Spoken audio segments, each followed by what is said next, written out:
Everybody, how are we doing today? Oh, good. How are you doing today? Wake up. I'm awake up here. It's just that easy, isn't it? I woke up at 3:30 this morning. Why is that? I don't know why. Were you wide awake or were you like groggy? No, I was wide awake. I've been up since 3:30. Every night. That's why I need to sleep good. Oh, man. I only did half hour of yoga this morning. Don't you have those days where you just wake up? No. Yeah, pretty sure. What do you do, Stacy, when you get? You what? You clean? See, there you go. That's constructive use of that extra 4 hours. Oh my gosh. Well,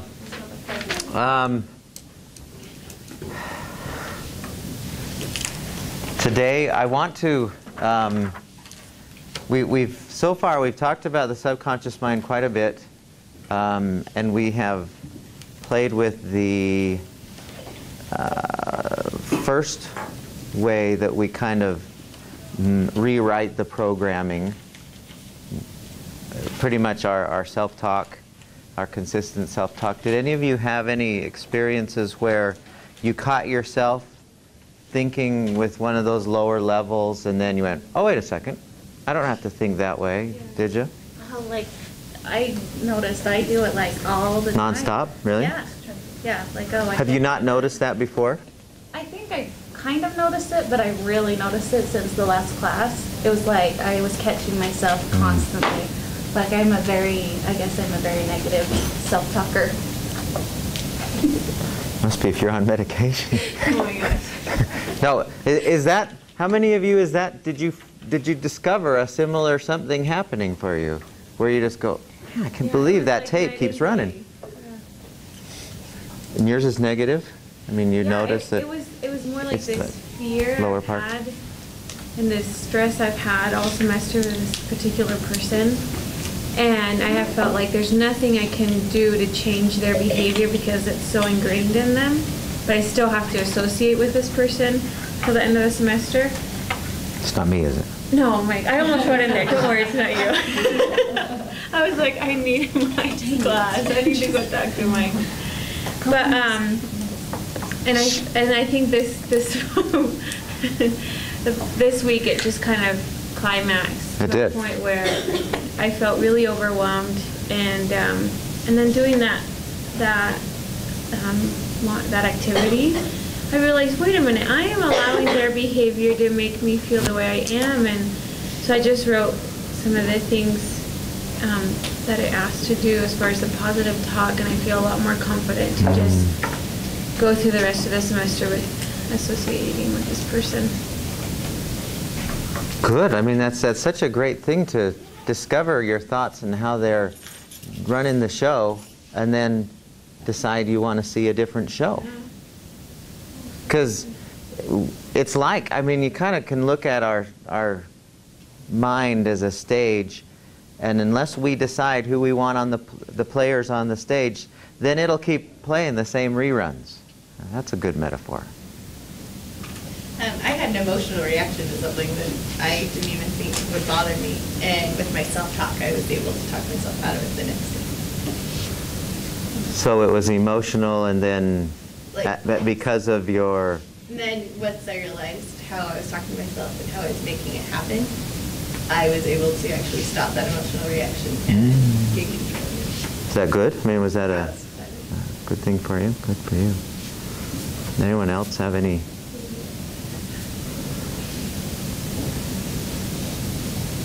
Jason, you raised your hand just for a second. Do you want to tell us about what?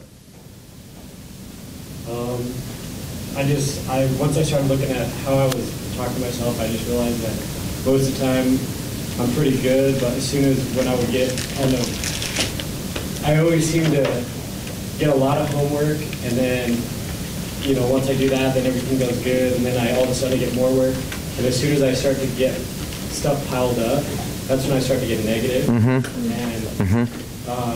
I just kind of looked at it as it's something that I have to do and not worry about really the outcome, just do it, rather than worry about it and being negative about it.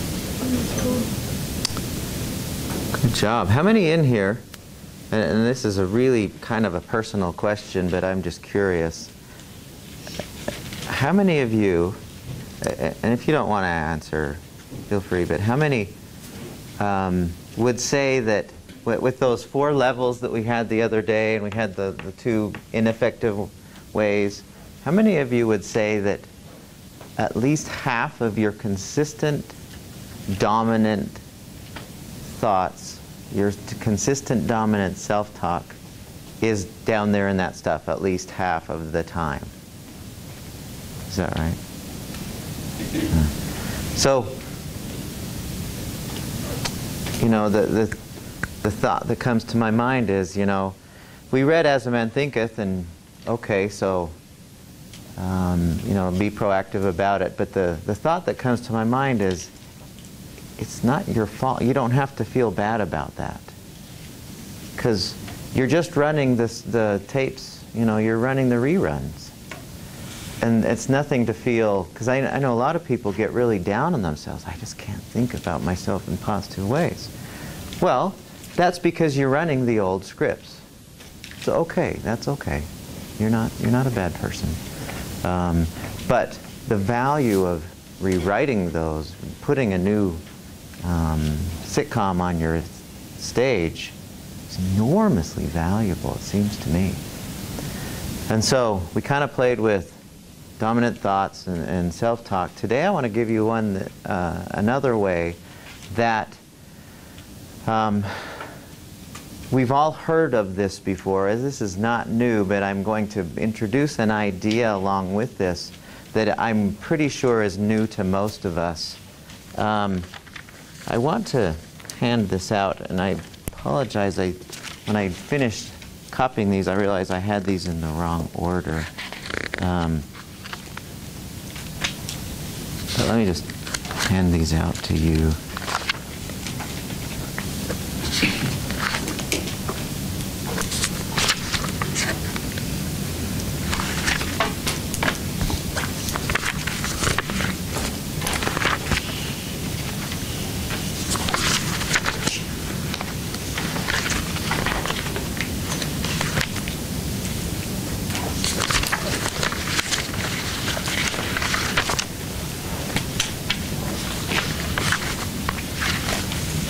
Okay. Sorry.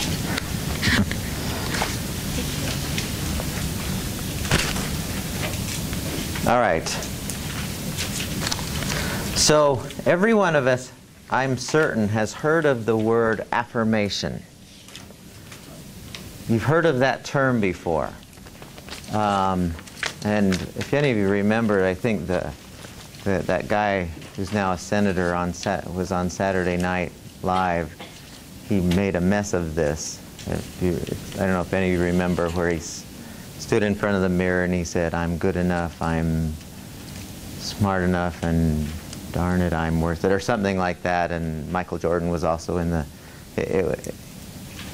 he kind of really made light of something that I think is incredibly powerful. And I want to go through this today and show you why this is, that is so powerful. But the word affirmation, what does that word mean? Does anyone know what that word affirmation means? Do you know?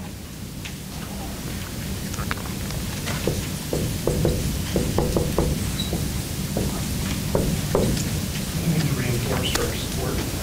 Pretty close. Uh-huh. The word means to make firm. So yeah, it's kind of that idea right there. To make firm. And when we're speaking of the subconscious mind, then we are making firm a new picture or a new idea, a new us, essentially, that is running a new film on the stage. I want to go with me to this second page that has the little castle on it, and I want to read this first line together, and I want you to tell me what you think of it. I don't want you to just buy it out of hand. I want you to read it through with me and tell me what you think of this statement, because it's pretty bold. It says, consider this. Affirmations are among the most powerful tools we can use for personal transformation. They are highly reliable, easy to use, and are based on impeccable logic. Okay, especially that last sentence. What do you think of that? They're highly reliable, they're easy to use, and based on impeccable logic. Now, first of all, what does that mean, the impeccable logic part? What are we talking about there? What does that mean in relation to everything we've learned up to now about subconscious mind stuff? You feel that ingrained in the subconscious mind. It just makes sense. And that's what you did. Yeah. So we talked about that list of the programming leads to attitudes, beliefs, and so on. Well, this is dealing with the programming, and if we write a new program through an affirmation, then it just works. Okay? That's the logic of it. Impeccable logic. Okay. How about easy to use? Yeah? How many in here, based on what you know, have used affirmations before? For one reason or another. A lot of us have. Right? Are they pretty easy for you? I mean, when you've used them in the past? Okay. What about the reliable part? They are highly reliable, yes? I think if we do it right. What do you mean? Well, I don't know. I think maybe we try to use the affirmations, but then we don't really believe it. Yeah. Like we have that immediate negative self-talk come right back. Mm-hmm. Mm-hmm. Exactly. And I want to put in here an idea that perhaps, and I had never thought of this before until I came upon this information, that when you say something to yourself in the form of an affirmation, your subconscious is listening. If you say, I'm a slender, athletic, and fit person, okay, there's your affirmation. And you keep saying that over and over and over. I'm a slender, fit, and athletic person. Or I'm a slender and fit person. I'm a slender, and you keep saying that, okay. And nothing's happening. Subconscious mind's going, okay, that's what I'm supposed to do, right? And it just runs the program, right? Well, what's the problem with that? What happens when you say, we'll use that as an example, if losing weight or getting to a right physique is what you want. I'm a slender, healthy, I'll add another one, and fit person. Okay, there's your affirmation. What's the problem with that? That is likely to be the next thought. A lot of times my very next thought will be like, no, I'm not, or this isn't going to work, or without even trying, those thoughts come into my mind. Yeah. Let's see, what's the other one they use on here? We say, I'm a slender and fit person, but I feel like a fat slob. That's what this page, but I feel like a fat slob. Okay? Which of those two is going to get more emotion connected with it? Because remember, the subconscious mind loves to go on those things, to work on those things where there's more emotion connected with it. If we add the emotion to it, as a man thinketh in his heart kind of thing, then it goes, oh, well, that's what she's really meaning, is that what is coming to me with some emotion. Which of those two is going to get the more emotion? Negative. Yeah, by far. And so we say this, but this is what we really mean. Yeah, but I'm a fat slob. And there's nothing I can do about it. And every time I try something, it doesn't work. So your subconscious mind has just heard 3 statements that say, I'm a fat slob. Okay, you know, or it's shoveling the coal into the fire, or and there's nothing I can do about it. Okay, whatever you say. Nothing I can do. And every time I try something, it doesn't work. Okay, whatever you say. That's the real affirmation. That's why on this page it says they're highly reliable, but he calls these tail enders. This is the one that gets the juice. Does that make sense to you guys? Is that an interesting idea? Man, when I understood that. So what do you do with that? Because we still want to use affirmations, and we'll explore how exactly that's done, but what do you do with that? You're not going to want to hear my answer. This is a belief, and this is a belief. You're just making both of them up. I'm a healthy person. Okay, that's a good belief. I feel like a fat slob. That's a belief that you're making up too. Remember, with any belief that we have, that's another one of those trees that are sitting in your forest of being overweight, or whatever addiction or show you're running. If it's a tree that's sitting there in your way, it's a tappable item. And I'm really not kidding in the least about that. I know I've said many times, well, you know, tap on it, try it. But this is one of those things, if you find yourself not going in the direction that you feel like you need to go in, and you're doing everything, then these beliefs are the things, these tail enders are the ones that are getting, they're the real script that's being written. And they're tappable. You can tap on those just the same way as you would tap on a headache or fear or anything else. Nervousness, it's the same thing. Okay? Does that make sense to you guys?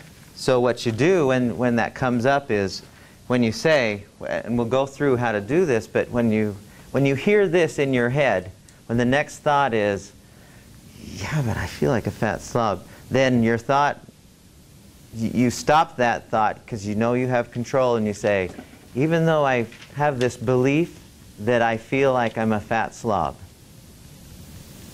this belief that I'm a fat slob, this belief that I'm a fat slob, and you keep doing it until that no longer finishes the sentence, till this becomes a period instead of a comma. And I'm really not kidding about that. Do you want to change? Do you want to see things happen in the direction? You've got to do something different. And EFT helps make that happen better than anything I know. And some of the other energy therapies that are out there. Questions about that? The other thing you can do with that is just when you hear that, you just stop and go, wait a second, that's a tail ender I don't want to say that. And you rewind and just put the period in there if you're not comfortable with the tapping part. Okay? But anyway, when we practice these affirmations, what we're doing is we are really beginning to replace some of these stale, worn-out movies that keep running. So I want to explore how we do this, the process for creating an affirmation, because there is kind of a process. There is a, not necessarily a right way, but there are best ways for doing these, so that you start to see your subconscious moving you in a different direction. So I want to go through these kind of rules. Turn with me first of all to this third page that has the affirmations and then a 3 on it, the rules. These are going to be generalized, and then we'll get a little more detailed on this first page.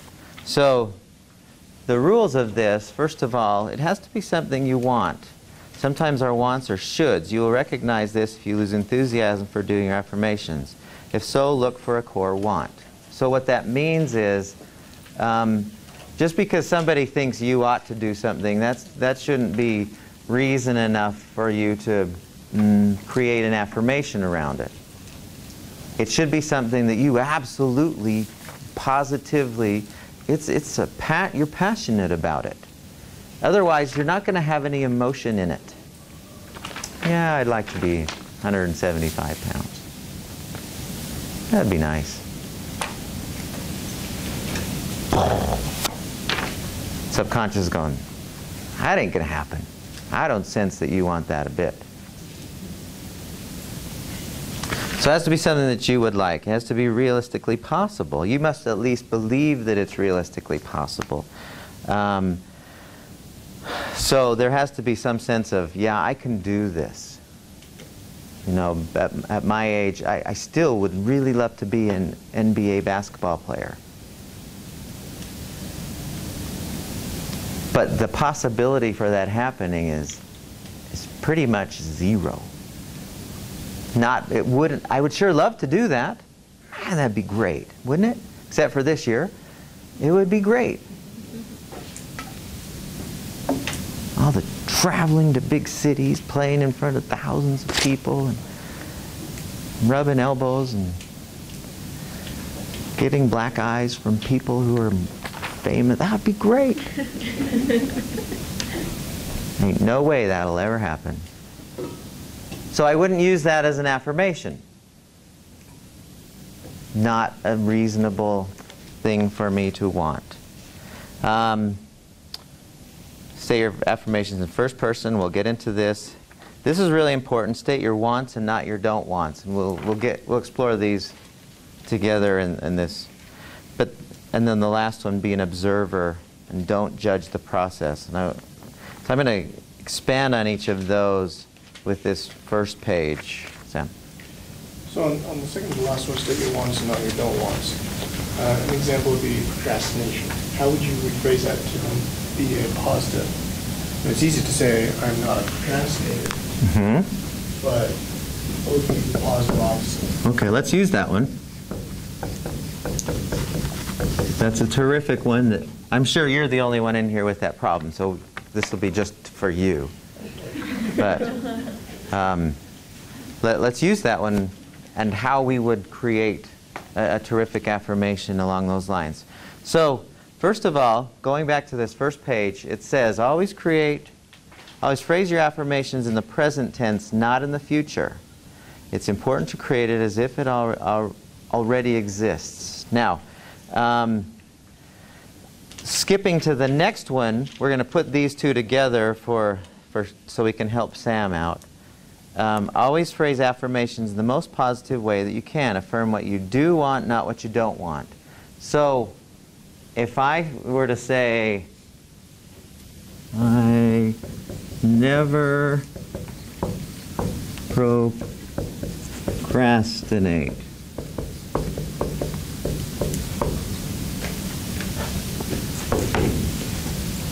Okay. Is that positively written or negatively written? Negatively written. And what does your subconscious mind hear? It doesn't really hear that word. It doesn't know what to do with never, because it only knows now. And so it goes, well, I guess I do. It's like the person who says, I never eat sugar, refined sugar. That was your problem this week? Yeah, I was trying to do the 4 ways of thinking. I was trying to do the second one up because I didn't think I could do it. You were doing I no longer. Okay, which is better. But if you say, I never eat sugar, you ask anyone who's been on these diets, I never eat refined carbohydrates. And then 7 in the evening, man, they're just powering it down. They can't get enough. Because they're saying, I pretty much eat sugar. That's what the subconscious mind hears. And, okay, whatever you say, that's what we're going to do. I will create the activity that will match that affirmation. So how would we change this procrastination to a positively written version, and it's written in the present tense? I am timely. I'm timely, or I do things in a timely way, if that makes sense for you. What about like I'm in control? Is that?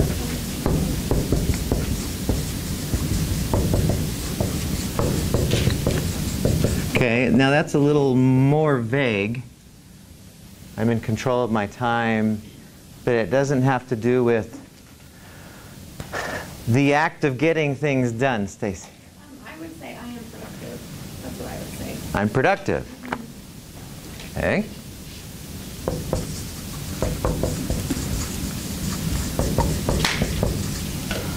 I use my time wisely.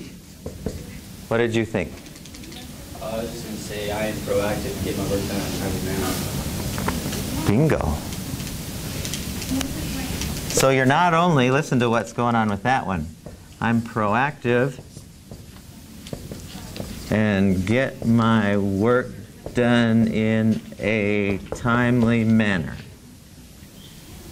Okay, that's what that all means. So, I'm proactive. So he's not only saying, he's not only putting in a way of being. What? It would have lasted clear over to here. You don't want to watch me write stuff. He's not only putting in there a way of being, but also how he handles things. He's doing 2 of them at a time. Both would have that positive impact written in the present tense. So what he doesn't say is, or with any of these, you don't write it, I will do things in a timely manner. You say, I do things, because the subconscious mind doesn't understand. When you say to it, I will do things, it says, okay, but not now, I guess. So that's not something I need to work on right now. Did you say I always get things done early? Or Perfect, yeah. Does that work? Yeah. That would be positively written in the present tense and, very believable. Should you avoid using words though, like that are definite, like never or always, or because that doesn't leave a question. Maybe. I don't know. If you're one who worries about failure, if failure is a thing for you, like to me, it doesn't matter to me when I so-called fail. I call it an outcome, not failure. And so if I say I always do it and I don't, then okay, whatever.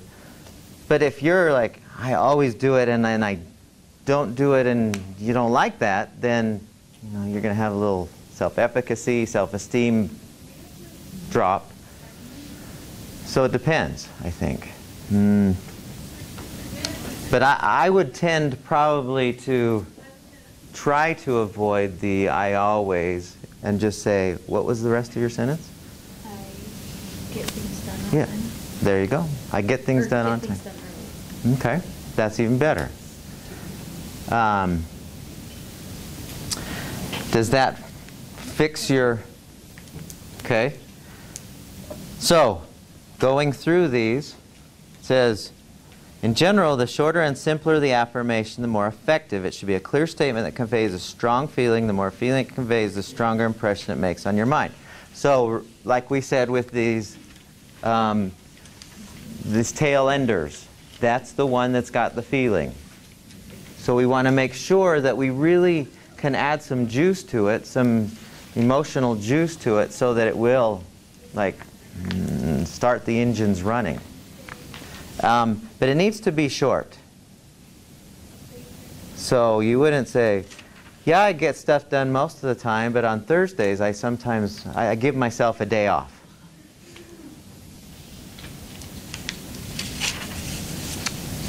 A little long, unnecessary. Okay. Always choose affirmations that feel totally right for you. What works for one person may not work at all for another. An affirmation should feel positive, expansive, freeing, and supportive. If it doesn't, find another one or change the words until it feels right. Of course, you may feel emotional resistance to any affirmation when you first use it, especially one that is really powerful for you and is going to make a real change in your consciousness. That is simply the ego's initial resistance to change and growth. Did you catch that? That was a lot of stuff. But if you feel resistance, call that a good thing. If it's just your limited conscious mind going, I don't know if I can do that. If you really want it, see, a long time ago, when I learned about this quite a few years ago, I said, okay, I'm going to try this. I'm going to see if it works. And I created for myself a few affirmations, but one of them sounds like this. I just said to myself, I'm the healthiest person I know. Now, whether that's true or not, again, it's a belief. That is a belief, just like these are beliefs. That's all these affirmations are. We're trying to instill a belief up onto the stage. And so I say to myself all the time, I'm the healthiest person I know. And in 20 years, I've gotten sick 4 times where I couldn't function in a normal way in the day. I never, ever get sick. I really don't. I can't remember the last time I was sick. And when they bring these silly immunizations around, or vaccinations, or whatever you call it, for the flu, I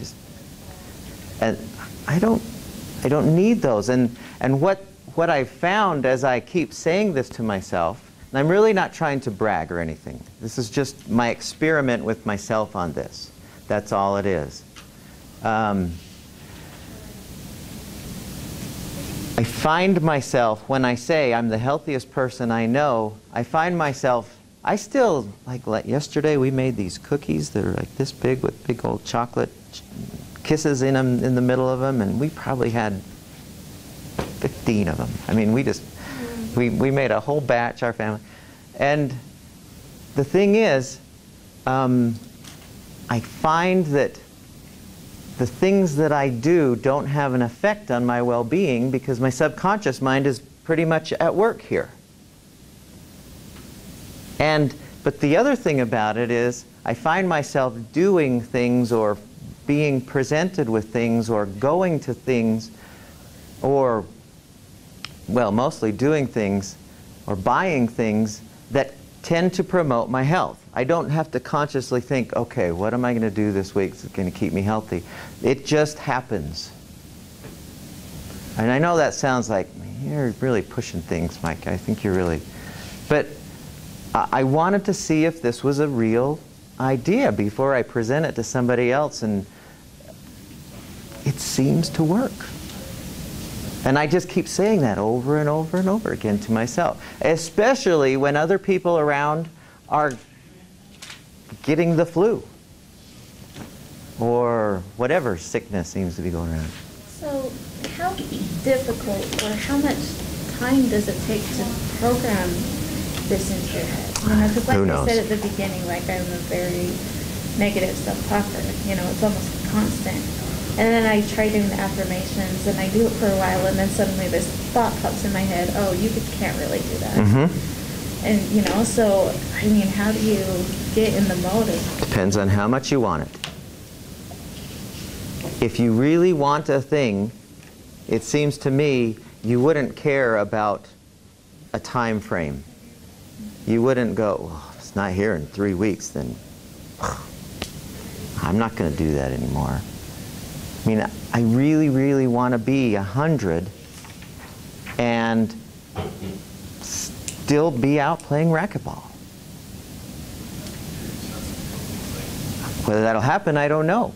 But I really want that, and so that's kind of a background noise that I always hear myself saying is, I'm still the healthiest person I know. Do you use your affirmations when you meditate?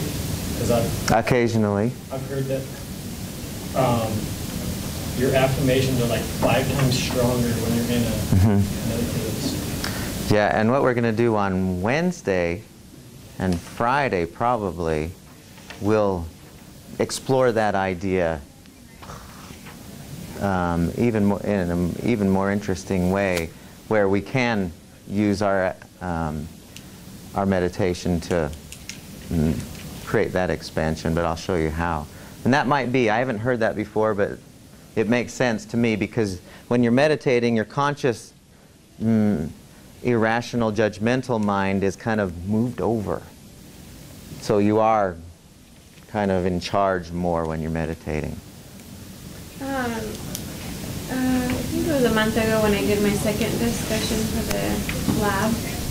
I had posted something that I feel is appropriate to this. I'd heard of this before, like when you tell yourself, or you tell people, like, rather than telling your kids, don't forget your lunch, tell them, remember your lunchbox, just be positive and, you know. And when I talk about the stress lab, or I tell my husband, like, oh, I'm going there, I usually tell him I'm going to the relaxation lab, only because I have felt like to put that into practice. So I've wondered, do you think there would be a more positive effect if it was worded differently? We did, as a matter of fact, for that very reason. We renamed it. There's actually a sign out there that we now have there. It's called well, we named it the Stress Relief Center. Okay. When I first got it, when I first put it together, I thought this should be called the Relaxation Station. And then I thought, nah, that's not. That's a little too corny, but you're on the right. You're on the right idea. Okay. And I agree with you that. You should call the testing center the stress lab. That's the stress lab. Yeah. That's where more stress is generated there than anywhere else. So it's called the relaxation. The Stress Relief Center. Stress relief. Yeah. That makes sense. Yeah, Sam. So in the programming, then, if you're associating, for instance, the stress lab, just using that as an example, the testing center, you associate those places as places of stress or places of relaxation. In a way, are you creating a location program? So when you walk into an area, Sure. you create stress just automatically. There's always that's a whole NLP kind of idea where you associate situations unconsciously, and you create those former feelings all over again when you are in those situations. So absolutely. And what you do in that situation is you take control. You say, and even if you have to do some EFT or whatever, you just say, no, I'm the master here. This is not going to be, I sense a little, stress because I'm walking in here and I feel stressed. But wait a second, I can choose to think differently. And then you do. It's kind of cool that we can.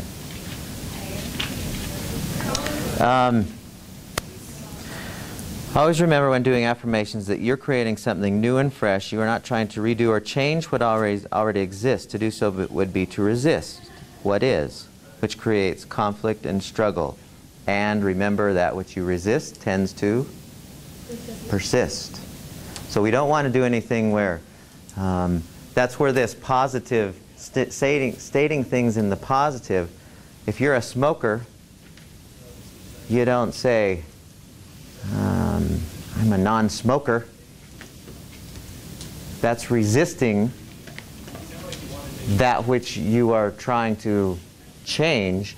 You would say, I choose to only eat healthy things that my lungs and the rest of my body enjoy. There's your new instead of resisting what already is. Because what you resist will persist and grow. Affirmations are not meant to contradict or try to change your feelings or emotions. It is important to accept and experience all your feelings, including so-called negative ones, without attempting to change them. At the same time, affirmations can help you create a new point of view about life, which will enable you to have more satisfying experiences from now on. So you really, I mean, I love that metaphor of the stage. Stick a new one on there. I mean, make a new, you can do that. How cool is that? Try as much as possible to create a feeling of belief and experience that can be true.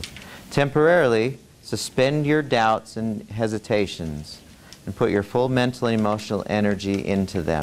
And I think that might be where this meditation component comes in, is the doubts. They don't tend to be quite as prevalent when you're meditating. I've heard people say that the ideal times to do these kind of things, and what we're going to teach you on Wednesday and Friday, are right as you're waking up and right as you're falling asleep. That's the times when your subconscious mind is the most, well, it's the time when the conscious mind is kind of moving off to the side, kind of like the hypnotist, and you're having direct access when you're in that reverie, but just before you fall asleep. Or when you're daydreaming in a class. I mean, when you're really bored in a class, start cranking the affirmations. That would be a good thing. So I included in here some examples of affirmations, and again on the last page as well. These are just some that I have seen other people use. Some of these are some that I like. This first one, there's a really long story behind it. If you ever want to hear about this story, there's a guy who had terminal illness, and that was his affirmation, and pretty much terminal illness disappeared. You can read about it. He was quite famous, but that was the one he said, every day in every way I'm getting better and better and better. And sure enough, subconscious went, okay. Just online, type in that sentence and see where it shows up. You know, and you can just read through these and go, yeah, you know, that I can do a variation of that one. I have some friends. I have this neighbor who's enormously wealthy. Just, he has more money. He spends like $200,000 a year on the jazz seats, box seats. I mean, he just lives up the street from me. He's just unbelievably wealthy. And I know for sure that in his head, no matter what happens, he will always have way more money than he ever needs. He's beyond circumstances. He has just, that is how he's affirmed it so strongly that it will just happen for him. I guarantee it. And I think that can happen for just about any, if we're working on things like self-esteem, if we're working on things like self-image, you know, body weight, all of these things that we struggle with, even if it's just self-talk. You know, I speak positively about myself, in positive ways about positive things. Say that a lot and watch what happens. Really just experiment with it and watch what happens. It's a really cool idea. But make it so that it's yours. Make it so that it's, and I've done this a few times over my many years of playing with this, and I find that a few of mine change. I have a few that are, every time, like every so often I'll check through it and say, okay, is this what I really want to be sticking on my stage? No, that doesn't fit anymore, and so I take it off. And then but I have about 6 or 7, and I could show you exactly where they are. I read them very frequently. Read them last night, as a matter of fact. And I don't, but the last thing that I want you to think about here, it says, be an observer and don't judge the process. What I mean by that is, when you plant the seed in the ground, you don't keep looking to see if it's growing. When you plant the seed in the ground, you let it grow. You don't, oh, let me see if we've got a, if it's sprouting yet. The instant you do that, you kill it. By just stepping back and trusting. You step back and you go, okay, it's out of my hands. I'm not going to try to make things happen, and I will move on the nudges I have that move in that direction, but I'm not going to force anything. Watch what happens. It's really a cool idea. Okay? So there's way number 2 of our powerful ways to affect the subconscious mind. Next time we'll play with number 3, which is the most fun of them all. So, we'll see you guys on Wednesday. Have a great day.